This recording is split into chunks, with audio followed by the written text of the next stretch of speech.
룻기 2장 1절에서부터입니다. 나오미에게는 남편 쪽으로 친족이 한 사람이 있었다. 그는 엘리멜렉과 집안관으로서 재력이 있는 사람이었다. 그의 이름은 보아스이다. 어느 날 모압 여인 룻이 나오미에게 말하였다. 밭에 나가볼까 합니다. 혹시 나에게 잘 대하여 주는 사람을 만나면 그를 따라다니면서 떨어진 이삭을 주울까 합니다. 나오미가 룻에게 대답하였다. 그래, 나가보아라. 그리하여 룻은 밭으로 나가서 곡식을 거두는 일꾼들을 따라다니며 이삭을 주었다. 그가 간 곳은 우연히도 엘리멜렉과 집안관인 보아스의 밭이었다. 그때 마침 보아스가 베들레헴 성읍에서 왔다. 그는 주님께서 자네들과 함께 하시기를 비내하면서 곡식을 거두고 있는 일꾼들을 격려하였다. 그들도 보아스에게 주님께서 주인 어른께 복을 베푸시기 바랍니다 하고 인사하였다. 보아스가 일꾼들을 감독하는 젊은 이에게 물었다. 저 젊은 여인은 네 집 아낙인가? 일꾼들을 감독하는 젊은이가 대답하였다. 저 젊은 여인은 나오미와 함께 모압 지방에서 돌아온 모압 사람입니다. 일꾼들의 뒤를 따라다니면서 곡식단 사이에서 떨어진 이삭을 줍도록 허락해 달라고 하더니 아침부터 와서 지금까지 저렇게 서 있습니다. 아까 여기 밭집에서 잠깐 쉬었을 뿐입니다. 보아스가 룻에게 말하였다. 여보시오 세덱, 내가 하는 말을 잘 들으시오. 이삭을 주우려고 다른 밭으로 가지 마시오. 여기를 떠나지 말고 우리 밭에서 일하는 여자들을 바싹 따라다니도록 하시오. 일꾼들이 곡식을 거두는 밭에서 눈길을 돌리지 말고 여자들의 뒤를 따라다니면서 이삭을 줍도록 하시오. 젊은 남자들 일꾼들에게는 덱을 건드리지 말라고 단단히 일러두겠소. 목이 마르거든 주저하지 말고 물단지에 가서 젊은 남자 일꾼들이 길어다가 둔 물을 마시도록 하시오. 그러자 룻이 엎드려 이마를 땅에 대고 절을 하면서 보아스에게 말하였다. 저는 한낱 이방 여자일 뿐인데 어찌하여 저 같은 것을 이렇게까지 잘 보살펴 주시고 생각하여 주십니까? 보아스가 룻에게 대답하였다. 남편을 잃은 뒤에 덱이 시어머니에게 어떻게 하였는지를 자세히 들어서 다 알고 있어. 덱은 친정 아버지와 어머니를 떠나고 태어난 땅을 떠나서 엊그제까지만 해도 알지 못하던 다른 백성에게로 오지 않았소. 덱이 한 일은 주님께서 갚아주실 것이요. 이제 덱이 주 이스라엘의 하나님의 날개 밑으로 보호를 받으러 왔으니 그분께서 덱에게 넉넉히 갚아주실 것이요. 룻이 대답하였다. 어른께서 이토록 잘 보살펴 주시니 몸둘 바를 모르겠습니다. 어른께서 거느리고 계신 여종 축에도 끼지 못할 이 종을 이처럼 위로하여 주시니 보잘것없는 이 몸이 큰 용기를 얻습니다. 아멘. 오늘도 영하 10도까지 내려가는 추운 날씨인데 오늘 이 새벽 공기를 헤치고 이 자리에 오신 분들, 또 이 시간에 새벽에 깨어서 함께 우리가 예배하는 이 사람들에게 참 하나님의 축복이 함께 하시기를 바랍니다. 쉽지가 않지요. 일종의 챌린지입니다. 우리 이렇게 몸과 마음이 가만히 두면은 편한 쪽으로 이렇게 좀 게을러지기도 하고 또 멀어지기도 하고, 그래서 우리가 이 특별 새벽 기도를 통해서 우리의 좀 몸과 마음을 다시 한번 일깨우고 하나님 앞에 나아가는 그런 시간이 될 수 있기를 바랍니다. 우리가 성경을 읽을 때 눈여겨보아야 될 한 가지가 이 이야기 속에서 누구의 목소리가 두드러지는가 하는 것입니다. 우리가 이 룻기에서는 특별히 대화의 내용들이 많이 있는데 이 대화의 주도권을, 말의 주도권을 가지고 있는 사람이 주인공일 가능성이 큽니다.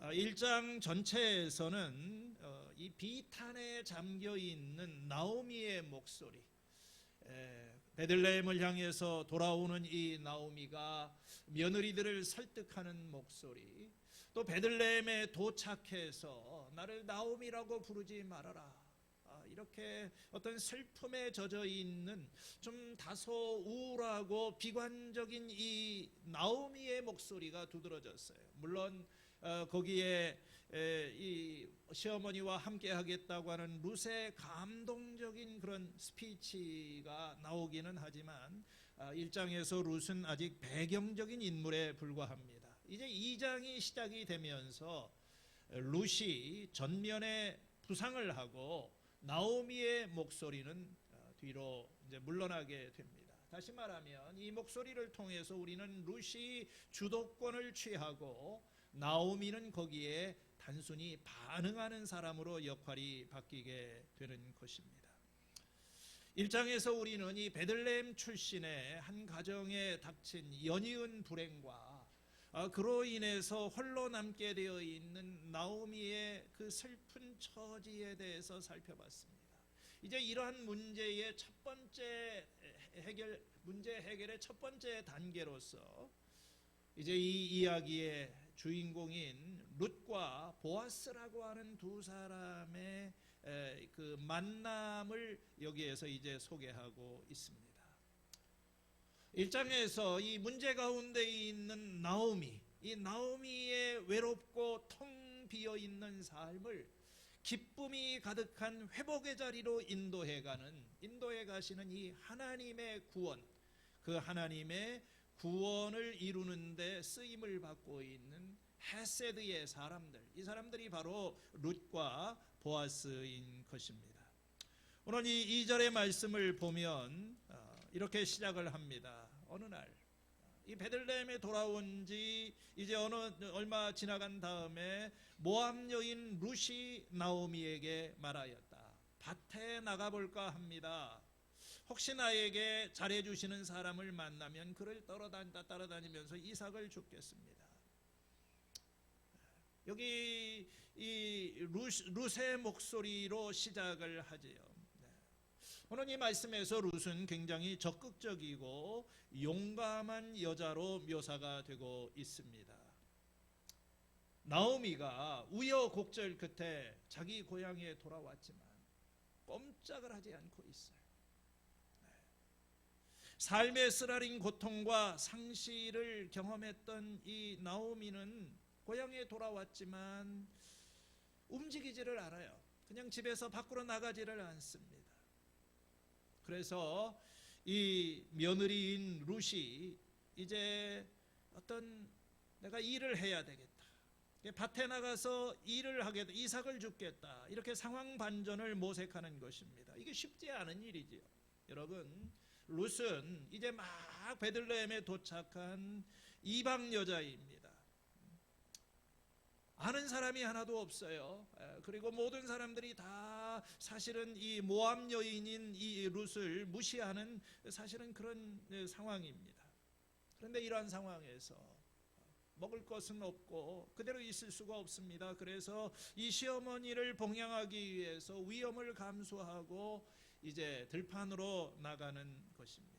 룻이 밭에 나가서 하려고 한 일은 이 추수하는 자리에서 이삭을 줍는 그런 일이었습니다. 우리가 성경을 보면 추수를 할 때 가난한 사람들을 위해서 그 곡식을 다 베지 말고 거기에다가 좀 이삭을 이렇게 떨어뜨려 놔라 하는 그런 말씀이 있어요. 그런데 이런 말씀이 제대로 지켜졌는지는 모릅니다. 어쨌든 옛날에 추수를 할 때 보면 그 밭에 나가서 떨어지는 이삭을 줍는 일, 가난한 사람들이 먹고 살려고 하는 거죠. 내가 밭에 나가서 나를 잘 대해주는 사람이 있으면, 혹시라도 잘 대해주는 사람을 만나면 좀 도움을 받을까 합니다. 이게 옛날 성경에 보면 내가 밭으로 나가서 내가 누구에게 은혜를 입으면 그를 따라가서 이삭을 줍겠습니다, 이렇게 되어 있어요. 이 은혜라고 하는 말이 여기에 처음으로 나옵니다. 누구의 은혜를 내가 좀 입으면 그런 일을 할 수 있겠다. 참 모든 것이 이 막연한 상황에서 그가 룻이 기대할 수 있는 것은 누군가의 호의, 은혜지요. 이삭을 주우러 나겠다고 허락을 구하는 이 룻에게 나오미는 아주 짤막하게 단 두 마디로 대답을 해요. 그래, 나가봐라. 여러분, 참 얼마나 굉장히 무관심하게 보이는, 지금 이 베들레헴에 와서 낯선 땅에서 어떤 위험을 당할지도 모르는 며느리가 밖에 나가서 일을 하겠다고 하는데 그냥 나오미는 짤막하게 가봐라. 나이가 좀 들어서 그런지 슬픔에서 헤어나오지 못한 것인지 좀 아직도 정신이 없는 것 같아요. 자, 이제 3절에 가면은 나오미가 밭에 나가서 이삭을 줍는 그런 장면이 나옵니다. 그러니 이 말씀을 보면은 그리하여 룻은 밭으로 나가서 곡식을 거두는 일꾼들을 따라다니며 이삭을 주었다. 그런데 그 밭이 그가 간 곳이 엘리멜렉의 집안간인 보아스의 밭이었다. 이제 여기 보아스가 처음으로 등장을 하게 됩니다. 이미 1절에서 보면 이 보아스는 나오미의 그 남편의 친족이었었다. 가까운 가족이지요. 그리고 엘리멜렉과는 집안간으로서 굉장히 재력이 있는 사람이다. 이 나오미는요, 베들레헴에서도 아주 많은 재산을 가지고 있고 지위가 있는 굉장히 유력한 그런 사람이었습니다. 이런 이 보아스의 그 밭에 가서 일을 하게 되었다는 것입니다. 그런데 우리가 이 3절 말씀에서 주목하게 되는 것은 우연이라고 하는 말이에요. 그가 간 곳은 우연히도 엘리멜렉과 집안간인 보아스의 밭이었다고 하는 것입니다. 이 우연이라고 하는 말이 성경의 원문에 보게 되면 두 번이나 반복해서 사용이 되고 있어요. 요즘 말로 하게 쓰게 되면 정말 우연 중에 우연이었어요. 그 기가 막힌 우연이라는 것입니다. 이 룻이 보아스의, 다른 밭이 아니라 보아스의 밭에 가게 된 것을 우연이라고 말을 합니다. 4절의 첫 부분에 보면 그때에 마침 보아스가 베들레헴에서 도착을 했다.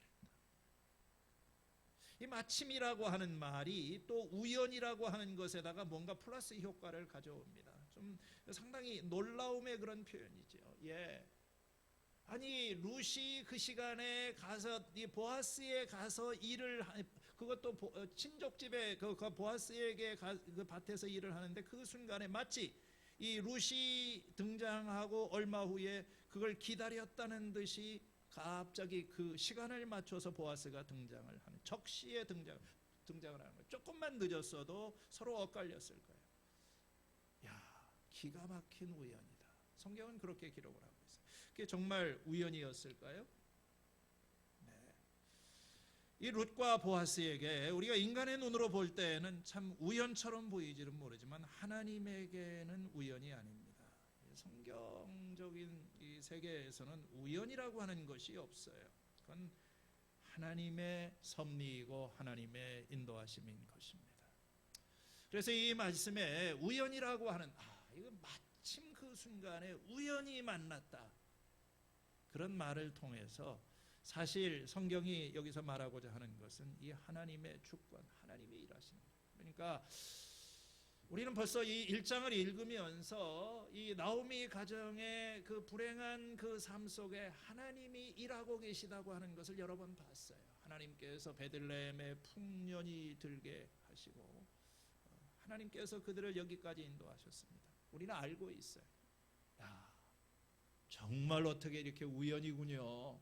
어떻게 이런 우연이 있습니까? 믿음의 사람들은 압니다. 우연? 아니지. 하나님 하시는 일이지. 여러분, 우리가 우연이라고 생각하는 많은 일들 가운데 배후에서 이 하나님이 일하고 계시는 것을 우리는 알아야 됩니다. 어떤 사람이 갑자기 쓰러져서 혼수 상태가 되었습니다.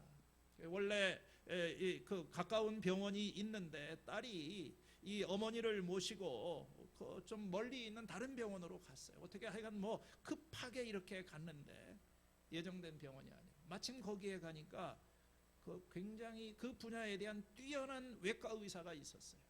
막 부임을 한 사람이 기적적으로 살아났어요. 우리가 볼 때는 참 우연히 이게 됐다. 우연이 아니죠.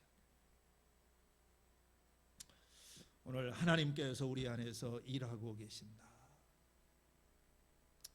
참 막막하게 보이는 이 세상 속에서 하나님께서 이 룻의 길을 인도하시고 또 함께 하신다 하는 그것을 우리는 깨닫게 됩니다. 자, 이 보아스가 밭에서 일하는 등장을 하고 이제 자기 밭에서 일하는 추수꾼들에게 이렇게 말을 합니다. 수고들 하네. 주님께서 자네들과 함께 하시기를 비네. 일하는 사람들도 보아스에게 주님께서 주인 어른께 복을 베푸시기를 바랍니다. 서로 인사를 나눴어요. 그러고 난 다음에 이 나오미가 보아스가 이렇게 밭을 살펴보다가 뭐 좀 평소에 보지 못했던 어떤 한 사람이 눈에 띄는 것을 발견합니다. 어떤 한 여자가 있지요. 감독하는 소년에게 묻습니다. 저 젊은 여자는 네 집 아나기요?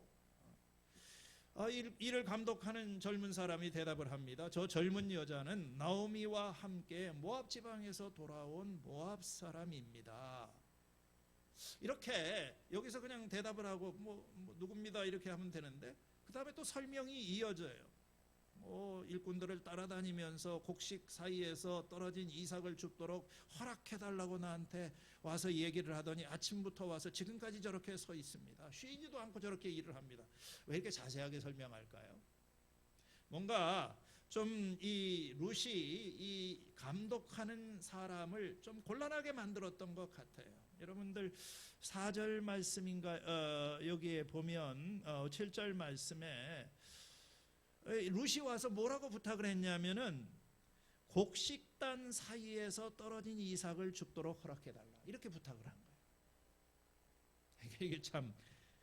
이게 굉장히 대담한 요청입니다. 여러분 이삭이라고 하는 것은 이렇게 곡식이 떨어지는 자리에 가서 우리가 하나씩 줍는 거지 곡식단 사이에 가서 좀 이게 죽게 해달라.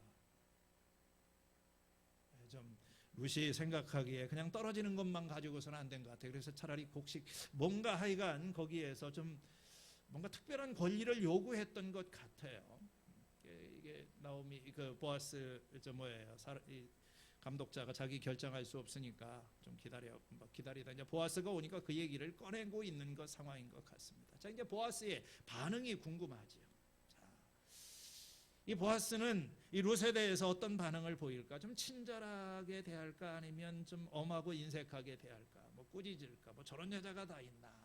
남의 밭에 와서 굉장히 이 보아스가 룻을 바라보면서 아주 친절하게 말을 합니다. 여보시오 세댁 좀 보시오 하면서 말을 합니다. 그러면서 아주 친절한 그런 자비를 베풀죠. 다른 밭으로 가가지고 일하려고 하지 말고 여기 지금 일하고 있는 우리 지금 여기 일하는 사람들 바싹 따라다니면서 그냥 일을 하고 이 젊은 남자들이 당신에게 좀 이렇게 찝쩍거리지 말라고 내가 다 지시를 해놨으니까 또 목이 마르면은 와서 물도 좀 마시고 좀 하시오. 굉장히 호의를 베풀어 주었어요. 이 보아스가 왜 이렇게 룻을 보면서 처음 대하는 사람에게 호의를 베풀고 보아스는 원래 이렇게 너그러운 사람인지 아니면은 좀 무슨 뭐 약간 룻에 대해서 로맨틱한 뭐가 있는지 뭐 잘 몰라요. 그렇지만 이 예상을 뛰어넘는 보아스의 친절 그 배려에 대해서 룻은 아주 감동을 하게 되죠. 머리를 땅에 대고 절을 하면서 이렇게 말합니다. 저는 한낱 이방 여자에 불과한데 어찌하여 저 같은 사람에게 이렇게 잘 보살펴 주시고 저에게 이렇게 은혜를 베풀어 주십니까? 난 이방 여자입니다. 이 보아스와 그리고 가난한 여자입니다. 보잘것없는 13절에 가면은 나는 여종들 축에도 끼지 못하는 이 여종 아주 보잘것없는 여자인데 이 보아스 같이 훌륭한 사람이 자기에게 그런 자비를 베풀어 주는 것입니다. 어찌하여 저 같은 이 사람에게 이렇게 잘해 주시는 겁니까? 이 잘해 준다는 말이 이거 직역을 하게 되면 나에게 은혜를 베풀어 주시며 나를 생각해 주시는 것입니다.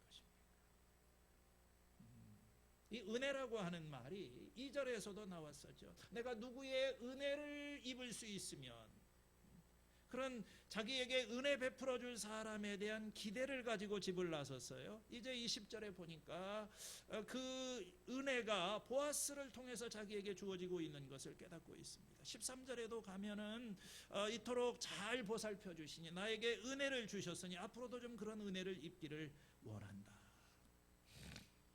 여러분, 은혜라고 하는 것은요, 자격이 없는 사람에게 베풀어 주는 무조건적인 어떤 사랑, 이 호의를 이야기를 하는 거예요. 내가 이렇게 자격이 없는 그런 사람인데 어떻게 나 같은 사람에게 그렇게 관대하게 은혜를 베풀어 주시는 것입니까? 이 보아스의 그 말 속에서 참 그 자비와 사랑과 은혜가 묻어나고 있습니다. 11절과 12절의 말씀을 보면 보아스는 그 이유를 설명해 줍니다. 내가 이렇게 당신을 보면서 친절을 베푸는 것은 이유가 있어. 남편을 잃은 뒤에 댁이 시어머니에게 어떻게 하였는지를 자세히 들어서 다 알고 있어. 댁은 친정아버지와 어머니를 떠나고 태어난 땅을 떠나서 엊그제까지만 해도 알지 못하는 다른 백성에게로 오지 않았어. 다 알고 있다고 합니다. 여러분, 이 룻의 행동이 이미 베들레헴 사람들이 다 지켜보고 있었던 거예요.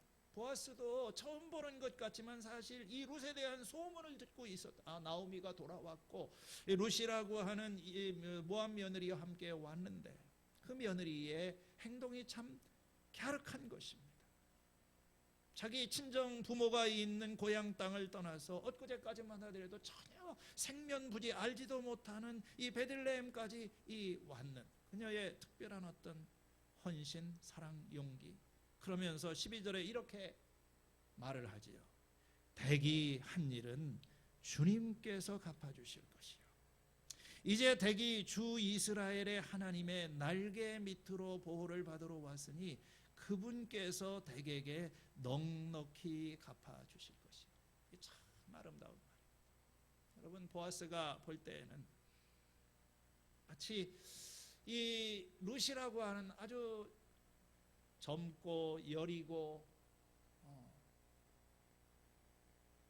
아무런 도움을 받지 못하는 이 이방 여자가 이스라엘 땅에 와 있는 것은 마치 이 새끼, 작은 그 새가 어미의 그 날개 밑으로 와서 이 보호를 받기 위해서 이렇게 숨어드는 그런 것으로 묘사를 하고 있어요. 참 아름다운 이미지입니다. 하나님의 이 보호를 받기 위해서 하나님의 날개 밑으로 이렇게 온.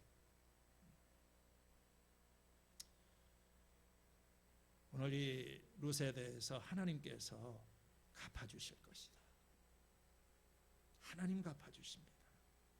그분께서 하나님이 다 보고 계십니다.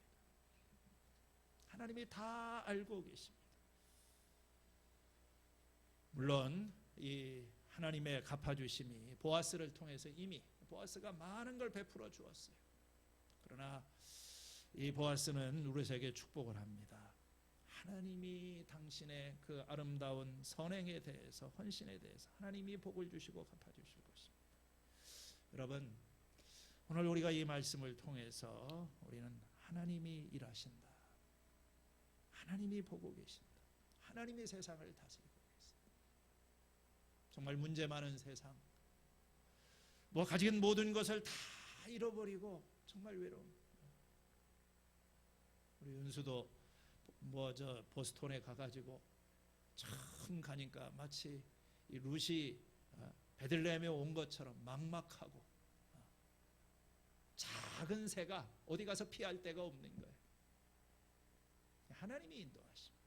이 룻과 같은, 여기에 지금 이 룻이라고 하는 이 여인, 뭔가 시어머니를 위해서 헌신하고 희생하고 사랑하는 그런 사람들을 하나님께서 이렇게 이끌고 계세요. 또 보아스라고 하는 이 사람을 통해서 하나님께서 또 어디를 가야 될지를 모르지만 또 이렇게 인도하세요. 우리가 새해를 시작하면서 이 룻기의 말씀 속에서 이 룻기의 하나님은 눈에 보이는 하나님은 아니에요. 무슨 기적을 하나님께서 행하시는 것도 아닙니다. 무슨 표적이 나타나는 것도 아닙니다. 그러나 하나님은 일하고 계세요. 보이지 않는 그런 가운데 우리의 일상생활의 배후에서 이 모든 것을 룻의 발걸음을 인도하시고 또 룻과 보아스가 만나는 시간을 주관하시고 그러면서 이 룻이라고 하는 여인의 그 삶 속에 하나님께서 복을 주셔서 회복을 해나가시는 그 일을 해나가고 계시는 것입니다. 그리고 그 회복의 일을 위해서 하나님께서는 사람을 쓰시는 거예요. 오늘 우리가 이 말씀 속에서 룻과 보아스의 그러한 만남, 이 사람들의 참 남다른 그런 이 사랑의 모습, 시어머니를 돕기 위해서 낯선 추수 벌판에 나서서 이렇게 용감하게 나서고 믿음으로 발을 디디는 이 룻과 같은 사람에게 또 그러한 사람을 보고 사랑으로 받아주고 품어주는 이 보아스 같은 사람을 통해서 하나님께서는 우리의 삶을 회복해 가시고 하나님의 뜻을 이루어 가시는 것입니다. 오늘 하루 동안에 여러분들 참 한 해를 시작하는 우리가 막막하고 어디서부터 시작을 하고 무슨 일이 있을지는 모르지만 우리가 살고 있는 이 세상은 하나님의 은혜로 가득한 세상인 줄로 믿습니다. 오늘 하나님께서 나를 인도하시는 이 발걸음을 경험하고 또 회복으로 나아가는 우리의 삶이 될 수 있기를 바랍니다.